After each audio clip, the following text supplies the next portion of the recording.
I'd like to thank the platform for today. To be honest, I'm very nervous right now. I've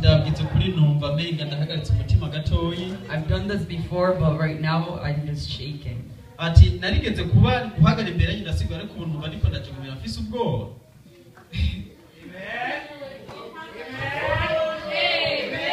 Amen. Before we start, I'll let's pray. Our Lord and our God, we thank you for this wonderful blessed day. Lord, as we are about to hear your message, I ask that you speak through me. Speak through me to get your message to your people. May this message help us throughout our daily lives. In the name of Jesus Christ, I pray. Amen. Amen. Now, the title today is Sin.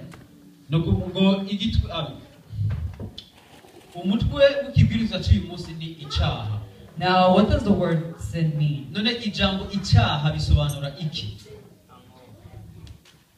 Well, okay. Who would know what the word sin means?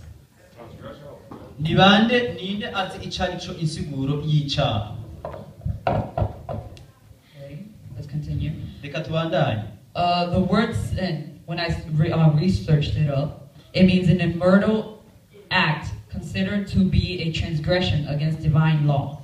Nukuvuga icyaha ni ikintu gitandukanye igikorwa kinyuranye n'ubuntu kandi kikaba ari ikigabitanyo ku Mana. Now where did sin begin? None icyaha cyatanguriye he? Cyatanguye ryari? We know that sin, as Christians, sin started in heaven. Turazi yuko nk'abakristo icyaha cyatanguriye mu ijuru. Sorry if that's if you can't see it, but it is the book of Ezekiel. If you look in the book of Ezekiel, uravye mu gitabo ca Ezekiyeli, chapter 28, igice ca 28. It is chapter 28. Ezekiyeli igice ca 28. It talks about where sin started. Haravuga uko icyaha cyatanguye.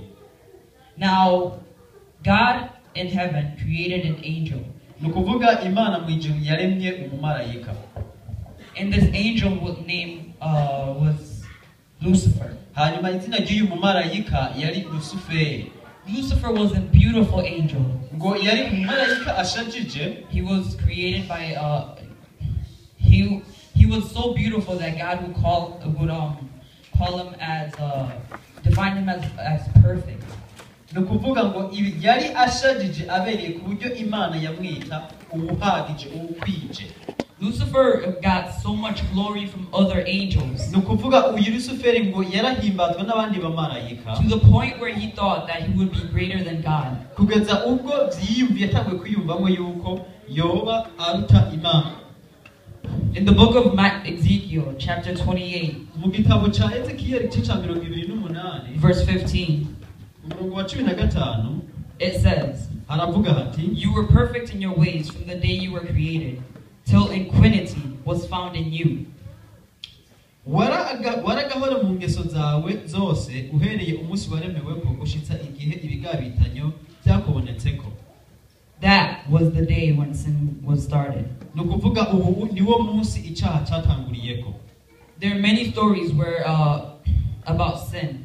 Hari inkuru nyinshi zivuga ivy'icyaha. There are many sins where our prophets also committed sins. Hariho ibyaha ndetse n'abahanuzi tubona muri Bibiliya nabo ko bakoze ibyaha. There are two stories that I picked. Hariho inkuru zibiri rero nahisemo. In the book of 2 Samuel, mu gitabo ca kabiri ca Samweli, it talks about King David. Bivuga ivy'inkuru ya Dawudi. If you have your Bibles, please turn to the second book of Samuel. Niba ufise Bibiliya uzingurure mu gitabo ca kabiri ca Samweli, chapter 11, igice ca 11, verse 14. ku murongo wa 14. Now it reads, in the morning, in the morning, it happened that David wrote a letter to Joab and sent it by the hand of Uriah. And he wrote in the letter saying, "Set Uriah in the forefront of the hottest battle and retreat from him." Bukeye mu gitondo Dawidi yandikira Yowabu icete akirungikana Uriya nyene. Yandika muri ico cete ati, "Muherereze Uriya imbere y'ahari urugamba rukaze, muheze mwigire inyuma mu mute." Now, just to let you guys know, there was a reason for why he did that. And the reason for that was that David saw Uriah's wife. And he thought that he was beautiful. That she was and David wanted to marry her. But to do that, he had to get rid of her husband.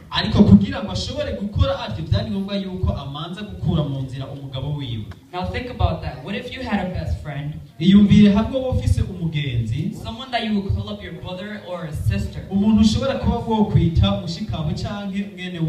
And they have a girlfriend or a wife.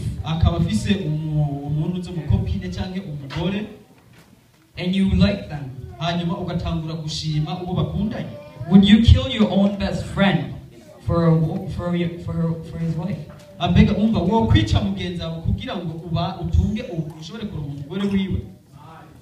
That was what King David did. There's another story that I picked in the book of Numbers. Numbers chapter 20 verse 7 to 12. Igice cha 11 igice cha 20. Yeah.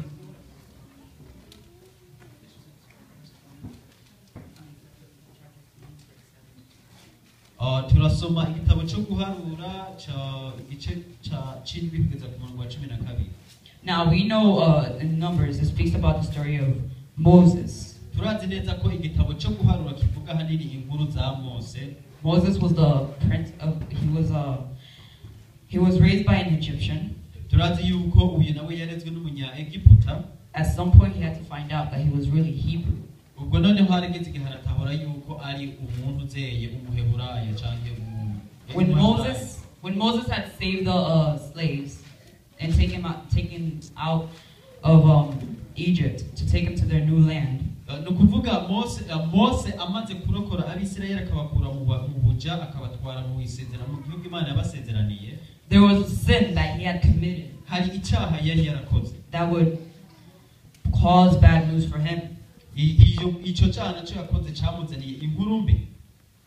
In the book of Numbers, chapter 20, verse 7 to 12. Mu gitabo cyo guharura igice cya 20 it reads, haravuga hati, "Then the Lord spoke to Moses, saying, Take the rod, you and your brother Aaron, gather the congregation together. Speak to the rock before their eyes, and it will yield its water. Thus you shall bring the water from out of the rock, and give drink to the congregation and their animals." So Moses took the rod from before the Lord as he commanded. And Moses and Aaron gathered the assembly together before the rock and said to them, "Hear now, you rebels, must we bring water for you out of this rock?" Then Moses lifted his hand and struck the rock twice with his rod, and water came out of the abundantly, and the congregation and their animals drank. Uhoraho abarira Mose atabira ya nkoni, muheze mukoranye iryo shengero mwe na Aroni mukugwawe, mubarire igitandara imbere yabo gisindanishe amazi yaco, ubakurire amazi muri ico gitandara, uhe iryo shengero n'ivyo bashoreye amazi yo kunywa. Nuko Mose yabira iyo nkoni ayikuye imbere y'Uhoraho uko yamubariye. Mose na Aroni bakoraniriza iryo koraniro imbere y'icyo gitandara, maze Mose arababarira ati, "Nimunywe, nimwumve, mwabagararije imwe." mbega twebwe twubakurira amazi muri iki gitandara. Mose araheza amanika ukuboko akwica igitandara inkoni yiwe kabiri, amazi menshi aca arasendanisha, iryo shengero riranywa ko n'ivyo bashoreye. Now, when I read this story, maze gusoma iyi nkuru, it made me realize that for every sin that we commit, byashoboye kunyereka yuko kuri buri cyaha dukora, there will always be a consequence. hazokwama habaho ingaruka yacu. Moses paid a big price for doing that. Mose nabo kuba yakoze ibyo ngo byara kuvuga byaramutse ingaruka nini cyane. In chapter 12, muri kuri 12, in verse 12, ku murongo in chapter 20 verse 12, ku gice cya uhari mu gice cya 12, the Lord it reads, "Then the Lord spoke to Moses and Aaron, because you did not believe me to hallow me in the eyes of the children of Israel. Therefore you should not bring the assembly into the land which I have given them." Uhoraho abarira Mose na Aaron ati ko mutanyizeye ngo mwerekane ukwera kwanjye imbere y'Abisirayeli, ntimugishikanye iri koraniro mu gihugu nemeye ko nzobaha. He promised you a land and you have disobeyed God. Nukuvuga Imana yaguhaye isezerano ry'uko izoguha igihugu kanaka, hanyuma nawe ugahitamo kuyigarariza. There are a lot of things in this world, and there are a lot of modern things in this modern sins in this world today. Uyu munsi hariho ibyaha bijanye n'iterambere muri isi. When I thought of past sins and modern sins today, iyo niyumviriye muri kahise, and I look at the sins today, gaca ndaba n'ibyaha bikorwa uyu munsi, I've realized that it's always been like this. Nabonye yuko byanye bimeze nk'uko nyene. Nothing really has changed in this world. Nta kintu na kimwe muri isi cyahinduka. It still is a wicked world. Bintu kuvuga biri muri biracyari muri iyi si y'ubunyantege. They're still killing. Hariho ubwicanyi. There's lying. Hari ububeshi. There's stealing. Hari kwiba. And there's prostitution. Hari ubumaraya. There's suicide. Hari ukwiyahura. There's a lot of things. Hari ibintu byinshi.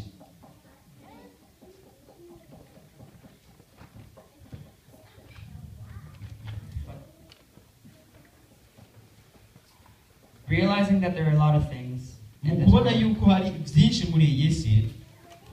I've always wondered, how do we stop doing these sins, committing these sins? I've realized that we will always be sinners. And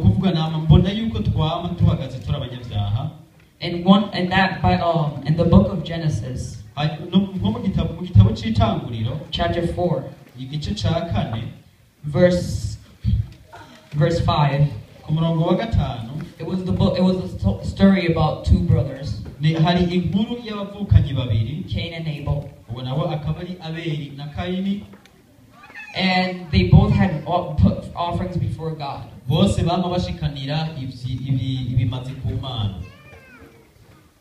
God did not accept Cain's offering.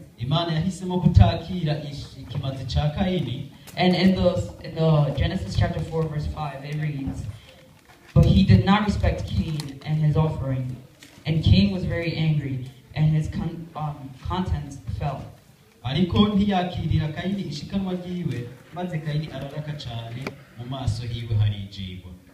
In chapter 6 to 7, it continues. "So the Lord said to Cain, 'Why are you angry? And why has your contents fallen? If you do well, you will not be accepted. And if you do not do well, sin lies at your door, and its desire is for you. But you should rule over it.'" Uhoraho abaza Kayini ati, "Niki kikurakije kandi niki gisigaye wijewe mu maso? Niwakora neza ntuzokwemerwa, ariko nutakora neza icyaha kibunze ku rugi, kandi ni wowe cipfuza ariko ukwiye kukinesha." I've realized that throughout our daily lives, ndamaze kubona yuko mu buzima bwacu bwa misi yose that sin always desires us each and every moment. icyaha cyama kitwifuza umwanya uwo ari wo wose. Temptations are waiting for us. ibigeragezo byama biturindiriye, and all these very bad things that are waiting for us to. Eka ibi bintu byose bibusanga byama biturindiriye. There's a story that I read. Hari inkuru nasomye. It was a testimony. Yari igishinga ntahe. Of a woman who committed a sin and caused her a big consequence. Uwo mugore ngo yakoze icyaha maze noneho ngo kimuzana ingaruka mbi cyane. This woman she gave her life to God when she was 8 years old. Uyu mukenyezi ngo afite imyaka 8 yiyeguriye Imana. And she had gotten baptized when she was 15 years old. Amaze imyaka 15 arabatizwa. But secretly she was doing something bad that she never confessed. Ariko mu kinyegero hari ibyaha yagenda akora kandi atigeze abyihana ko cyangwa byature. She was into pornography. Yari umukinyi wantuze y'amafilme y'ibitera soni bita pornography. And this woman, she when she was talking about her obsession with pornography and other sexual lust.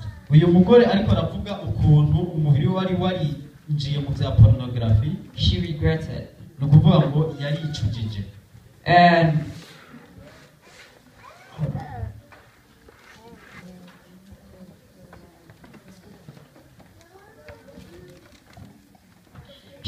she regrets it because she ruined many things in her life. Nukuvuga yari cyo kuko ngo yatakaje ibintu byinshi mu buzima. She ruined 2 good marriages. Nukuvuga yononye intuzeye amariage z'abantu. And she cheated on a lot of people. Hanyuma ubwo noneho anarenga ibigo. And she was sent into prison for 2 years. Ubwo noneho ngo yaranigiye mu gasho mu kiringo cy'imyaka 2. When I read her story, maze gusoma inkuru yiwe, there was something that she said that encouraged, that had inspired me to stop. Ikintu kimwe cyamvuzeho mu byo yavuze. To at least try to stop sinning each and every day. Nukuvuga na cyane cyane gerageza guhagarika icyaha. She says, avuga ati, I also want to warn anyone reading this that if you are a Christian and you are struggling with sexual lust of any kind and refuse to say no to it or refuse to seek godly help to stop your addiction, you are playing with fire. Yavuze ati nimba uri umukristo hanyuma ukaba ufise ingorane yuko udashobora kurinda umubiri wawe mu byo kurangura amabanga yabubatse, mu gihe udahisemo kwihana ngo usabe Imana ububashe bwo gushobora kubinesha, no kuvuga ngo uri kurakina n'umuriro. She says lust for fame, ukwifuza kumenyekana, lust for power, ukwifuza ubutegetsi, lust for money, ukwifuza amahera, lust for drugs and alcohol, ukwifuza ibiboreza n'ibiyayiramutwe, lust for unhealthy food, ukwifuza kurya ibifungurwa bitagirira neza imibiri yacu, and lust for gratification that is usually fueled by pornography. Hanyuma no kwifuza kugira kwishira hejuru. She says that Satan wants to entice you into constantly gratifying your lust. No kuvuga Satani we agomba yuko wo kwinjira muri ibyo bizotuma ubandanya kwishira hejuru.